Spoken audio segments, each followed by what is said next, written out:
Top of the evening, everyone. Welcome to another edition of the Wandernuki Cheese Cafe. So we're getting close to the holiday season. I've just been enjoying my vacation, as you could probably imagine, and I thought I haven't really done a good wander and brew for myself in a little bit, so I really gotta make up for lost time here. And while I have counted on doing travels to Rosemont, Mile End, the Plateau for the last little while, I thought, let's get back to my roots and do something within downtown Montreal, old Montreal. So I decided to go for a walk this evening. And there was one bar that I wanted to check out that I probably mentioned in the past before. This place is called Les Soeurs-Grises. It's on the McGill Street, or actually McGill Avenue. I'm not sure, forget which type it is, but it's a nice little spot that's really close to the old port. And I know I might have showcased this a few times on the channel when I was walking through the old area of Montreal. I thought, finally, let's give this a little bit of a visit, because I want to do this as an appetizer before I start off my wander to get some supper. And in case you're wondering what I'm having, it is a New England IPA, of course, because I can't have, I can't ignore that, can I? And what's this one called? Luckily I have the menu right beside me so I can read it to you so I don't lose track. NEIPA CP. Oh, I see what they did there. So NEIPA, they're pronouncing like NEPA, CP, so it's almost like, it's not bad. I guess it's like a French expression you hear, or at least a Quebec expression, because I'm not familiar with France French to the point where if they have a similar phrase or they say it the same way, then yeah, if anyone does know, let me know in the comments section. I just know this is like a Quebec expression, along with a bunch of Anglicisms. You know, here's the trick with French over here. Take an English verb, add ER at the end, and voila, it becomes French. Easy enough, is it? No, sorry for the bad jokes. Cheers, everyone. Happy holidays, or at least happy Boxing Day, depending on when this episode drops. Okay, not bad at all. The way that I like it, and the beauty is that this one's only 5%, which means I have a good pint, and it's not too abusive. Happy days ahead of us.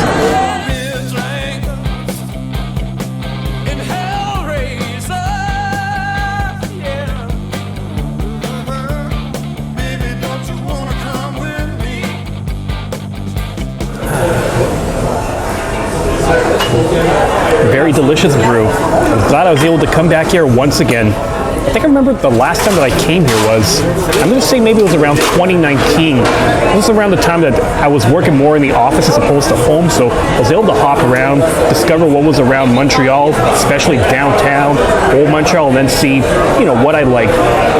And this is back when I was doing a lot more pub crawls at the time.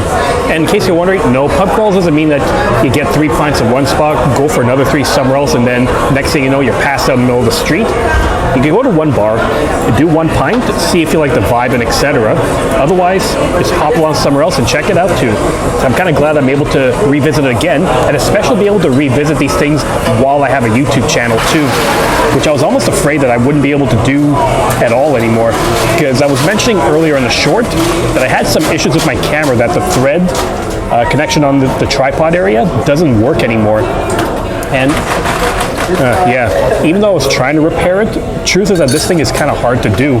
And in fact, it may not be obvious, but the way that I have this being held up on the tripod is with a good amount of electrical tape and some elastics.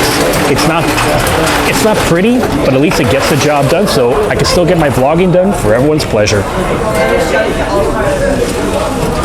Yeah, very funny.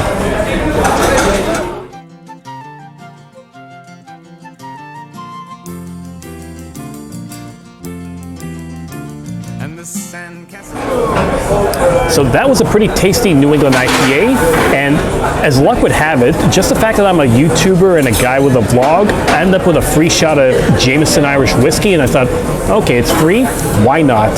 Sometimes, you know, being a YouTuber or having the camera, it has its benefits. But before I decided to head on out and then go for supper and go to my next destination, I want to do another taster of another beer, and I kind of want to do this as a little one. You've seen me showcase this on the channel a number of times around, the Galopin, which is what they say in French for a 5-ounce glass. I try to actually look up what the translation is, but what I get is like urchin, brat, scamp, ragamuffin, monkey, enfant, Yeah, it doesn't exactly say, it's not a one-to-one translation. I'm sure I have to jump through hoops to kind of get it, but basically a galopin is what you get a lot of these microbrewers, 5-ounce tasters compared to a pint, which would be like 16, 20 ounces. So it gives you a sense of what the beer is like without going overboard. Oh yeah, what is this one? It's La Festive, and it's supposed to be the Christmas amber beer. It's about a good 7.1%, so we're getting to strong fucker territory, which is one of the reasons that I thought I'd do this as a taster, because I want to see what it's like without committing to a full pint, because I want to still be able to function for my supper too. Now, let's see what this is like.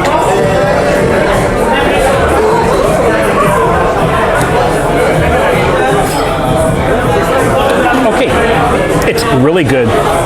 So if you know a thing or two about ambers, you're going to notice that it has a bit of a caramel taste because they seem to caramelize the barley, the malts in there, which gives it that stuff.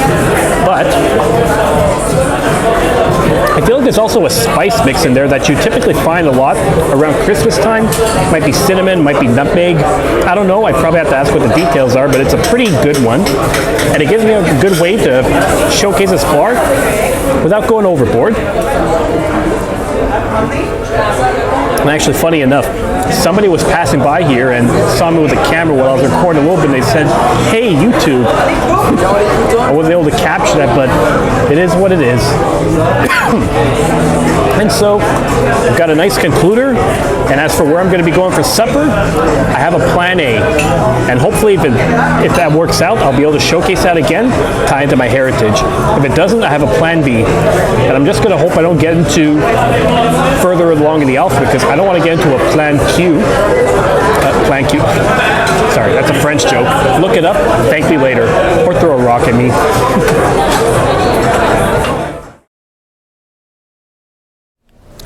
And here we are, finished up at Les Soeurs-Grises. It's a pretty nice place. There's actually a good number of brews I will probably want to check out the next time, but it gives me a reason to visit it again. Because let's face it, if I can visit La Succursale countless times on the channel, and I'm probably going to put a card for that. I don't know for which episode, but I'll figure it out in post-production just because I've been there so many times. I got so many videos I can use. But yeah, highly recommended. And I'll give it a revisit one of these days. Now, I'm going to make my way to my next destination. I'm going to head to St. Paul Street and hope that where I want to go has some room tonight.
Okay, so as luck would have it, it turns out that when I was doing my walk, the clip for this microphone actually fell off somewhere. So I've got to try to maybe retrace my steps after I'm done and then figure out where I dropped it. But anyways, there was enough room over here that I was able to have a little bit of a supper at my original idea of a destination. So just in case you're wondering, I'm at Stash Café. It's a Polish restaurant that's located on St. Paul Street, and I might have showcased that before on the channel, like back when I was doing my Summer in the City episode, and in case I haven't done it yet, I'll put a link on the top right corner for you to watch that once more, because the reason I wanted to come here is because it's a Polish restaurant, And I mentioned this before on my channel a few times that growing up in Rosemont, there was a lot of Ukrainian shops, probably even restaurants. There was a lot more of a community. But as time went on, it seemed like that a lot of them had kind of disappeared. And there's only a handful of shops I know of, like Zhetinsky's Deli, which is a great place if you want to get some kielbassa, vareniki, or whatever. But it's hard to find. So this feels like it's one of the only ones that are around the area that you can actually get. Now, some of the stuff I'm looking at on the menu are things I've done on the channel before too. Like, I've made my own pierogies. I've shown off kielbassa. I've shown off, well, even buckwheat sausage, head cheese, and the like. So my goal today is to see what kind of dishes I haven't had yet, or maybe something I've had before, but get another idea of how it tastes when I'm not doing it myself. Of course, I need kind of an appetizer. So first thing I'm doing is some Zurek. Sadly, it's not on tap, because if this thing was on tap, this would have been awesome. But before I continue on, cheers, everyone. Yeah, Zurek. It's a nice Polish lager that's available only at the local liquor stores around here. The last place I did have it was at the Polish festival, Polski Picnic. This was like back around middle of June. And once again, I'll put a card on the corner for you to watch that. So whenever it's here, I feel like no matter what's on tap, even if it's St. Ambroise, I gotta go with the mood. So I'm just gonna enjoy this and then see what else is coming up on the menu.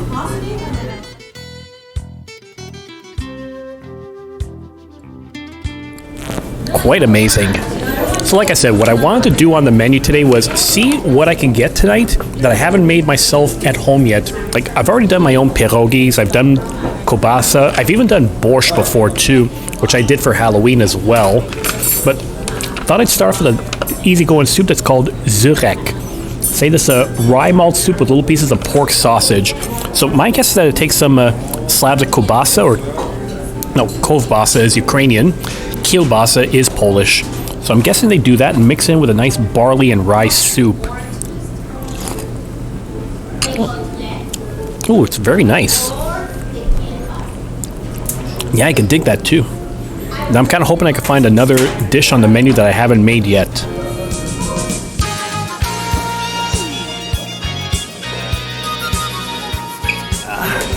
That was an excellent soup. And something else I'm noticing is that I heard the phrase kapusta earlier, and I even saw that on the menu, and I thought, I haven't heard that word at all since I was in Ukrainian school, because that's something I've remembered before, and oh, actually the food is over here. Alright, so this is the pickled herring. Excellent. There's the potato pancakes. Perfect. There you go. Thank you so much. Excellent. And just in time, because the food has just arrived too. So like I said, what I wanted to make sure of is, I wanted to try something I'd never had before, because again, I know how to make my own pierogies at home from scratch. I fried up some kielbassa before. I made my borscht, which is beet soup. But I want to think, what else do they have here that I've never had before? So I have to look at the menu to find that out. What I have so far is, hang on. So, first thing I got here is a plate of Placki, which is essentially potato pancakes, and they serve it with a bit of sour cream on the side, or I guess you could choose applesauce if that's your thing. Sour cream's more my thing, because if you know your pierogies, traditionally you use sour cream when you're dipping it, and then the other thing is like a little bit of pickled herring with some sour cream and red onion too. Yeah, it doesn't seem like much, but I thought pickled herring is something I've remembered seeing before, and in a lot of Polish or Ukrainian dishes for that matter, pickled stuff is pretty common to find. It's like probably a good way of preserving it. And this gave me a pretty good opportunity to see what is this stuff like. So I'm gonna give it a taste test. First I'm gonna start with the herring, because that's the thing I'm still trying to figure out.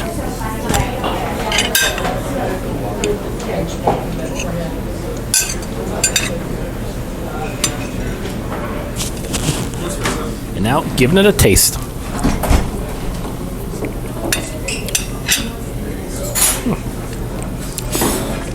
Not bad at all.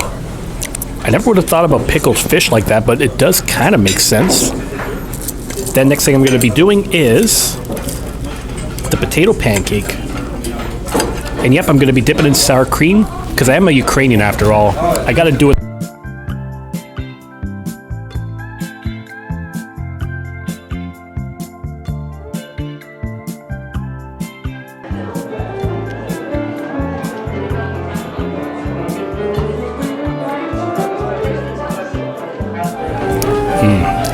Pretty delicious meal. Yeah, it's the first time I've ever had pickled herring, and I'm actually quite satisfied with it. One thing I forgot to mention is that it did come with an apple salad on the side too, so it gave me something a little bit different. And as for the potato pancakes, I love them. One thing, and I kind of figured that it tastes a little bit like a hash brown because it had the golden brown edges of it. Most of my memories of that come from my mom because she used to make them a lot years ago. So when I saw that on the menu, I guess subconsciously I was just thinking of her memory and finding a way to honor her too. Oh well.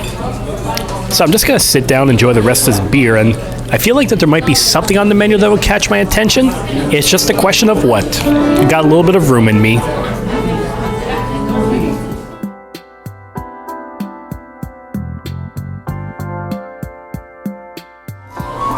So I decided to go for one more platter. Normally I'm not the kind of guy that goes for dessert when I'm out and about, but because the rest of the meal was pretty light, I thought I have enough room in me to try something else different. And as you were able to tell with the images before, I'm doing a nice cheese crepe. I've never actually had something... Sorry about that. I've never actually had something like that before, but it looks amazing. I love crepes when I go out.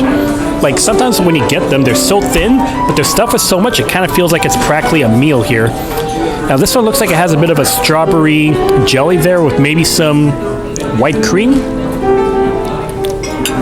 Ooh. Cheesy, but I love it. Now, let's see if I can get a good taste of this. Oh, hang on.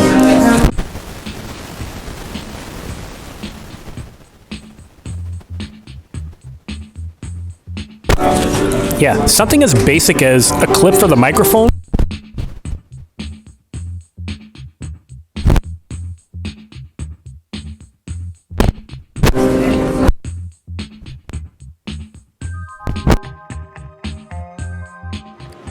And here we are. Yeah, my mic has been giving me some real issues lately, so I gotta figure something out about this camera, or if it's something with the mic itself. But I have to say, great spot. I passed by Stash Cafe numerous times, but only now did I decide I want to check it out once now. Okay, I'm kind of losing my words. What I want to say is I finally got to check out the Stash Cafe. Highly recommended, and I'm probably going to want to come back here one of these days just to see what it's like. Now, along the way, I think I'm going to try to find out if I can find that clip. I know it's like finding a needle in the haystack, but what can you do? But on that note, thanks for watching this latest edition of the Wandering Yuki Cheese Cafe. So if you like what you see, hit that subscribe button below. Give me a thumbs up if you enjoy my antics, because not only does it show that people like this video, but the more likes I get, the more that the video is going to be promoted on YouTube and on recommended videos. So you help me a lot more than you realize. And of course, if you have an idea for another episode in the future, let me know in the comments section, and I'll see what I can do. Till then, take care, everyone. See you next time. Where's that clip? Crap. Yep. Needle in the haystack at its finest.